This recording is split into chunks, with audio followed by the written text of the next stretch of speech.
কিরে কি ঝামেলা হইছে? কি হয় নাই বলেন? আরে কি হইছে সেটা তো বলবেন কেউ। এভেন্টি কি হইছে? ভাইয়া বরের নামে একটা মিস্টেক হয়েছে, পি এর জায়গায় ডি হয়ে গেছে।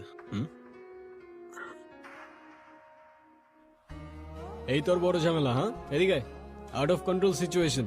এতটুকু প্রবলেম সলভ করতে পারোস না, আবার তুই ইভেন্ট ম্যানেজার হবি। আমি তোরে কতবার বলছিলাম আমার পার্সোনাল প্রবলেম আছে, আমি এই ইভেন্টে আসতে পারবো না। হ্যাঁ তাও আমার কেন আসতে হইলো, তাও আবার এই সিলি ম্যাটারে? ভাইয়া সরি, অনেক স্ট্রেসের মধ্যে ছিলাম তো, তাই ঝামেলা হয়ে গেছে। আচ্ছা ঠিক আছে। ভাইয়া আমাদের কয়টা ছবি তুলে দেন তো। এটা একটা ছবি হলো, এর থেকে তো আমার আইফোনের ছবি ভালো আসে। ভালো আসে নাই। বান্টি ক্যামেরাটা দে, পিছিয়ে যান একটু, স্মাইল। ওয়াও ভাইয়া আপনি তো অনেক সুন্দর ছবি তোলেন। আপনার ফোনে যদি এই ক্যামেরা থেকে বেটার ফটোস ক্যাপচার করা যেত তাহলে এই ইভেন্টে এই ক্যামেরা না আপনার ফোন ইউজ করা হইতো। I hope you get it. Okay ছবিগুলো দিয়ে দিস, আমি যাচ্ছি। হ্যাঁ না মানে আমি বুঝলাম না, তোমার কি কোনো সেলফ রেসপেক্ট নেই? তুমি আমার ভাইয়ের গায়ে হলুদ এসে ইভেন্ট ম্যানেজমেন্টের কাজ করতেছো, আবার আমার রিলেটিভসদের ছবি তুলে দিতেছো, আর এদিকে বাবাকে বলে রাখছি তার সাথে তোমাকে দেখা করাই দিই। এখন সেই যদি এই অবস্থায় তোমাকে দেখে কি হবে একবার ভাবছো? কি হবে? আবার জিজ্ঞাসা করতেছো কি হবে?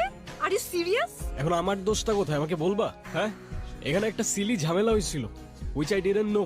আমার কিছু করার ছিল না, বান্টি আমাকে বারবার কল দিয়ে জ্বালায় মারতেছিল। ইভেন আমি ওকে বলেও রাখছিলাম যেন আমাকে কল না করে, আমার যেন এখানে আসতে না হয়। বাট টিমটা তো আমার, কোনো প্রবলেম হইলে আমাকেই তো দেখতে হবে, right?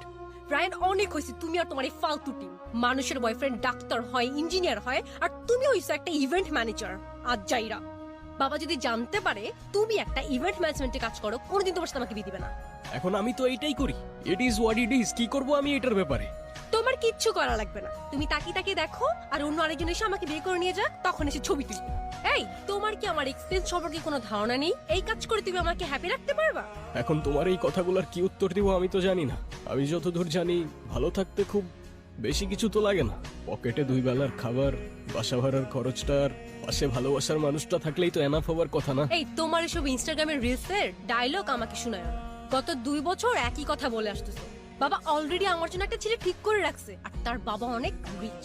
As soon as possible তুমি যদি ভালো একটা জব আর বিজনেস না করতে পারো, আমার কোনো কিছু করা থাকবে না। বাবার পছন্দ করা ছেলেকে আমি বিয়ে করে ফেলবো। আরে আমাকে একটু টাইম তো দাও না, মাত্রই তো বিজনেসটা স্টার্ট করলাম, একটু ওয়েট করো।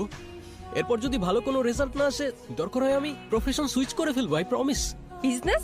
এটা কোনো বিজনেস হইলো? কয় টাকা আসে এটা থেকে বলবা? এই তুই এখানে কি করছিস? কত কাজ পড়ে আছে ওখানে। এই তো মা আসছি, তুমি যাও। আন্টি আসসালামু আলাইকুম। ওয়ালাইকুম সালাম। মায়ের সাথে যোগাযোগ করছস? না কাউকে পাঠিয়ে মায়াকে একটু আনার ব্যবস্থা কর না মা, প্লিজ।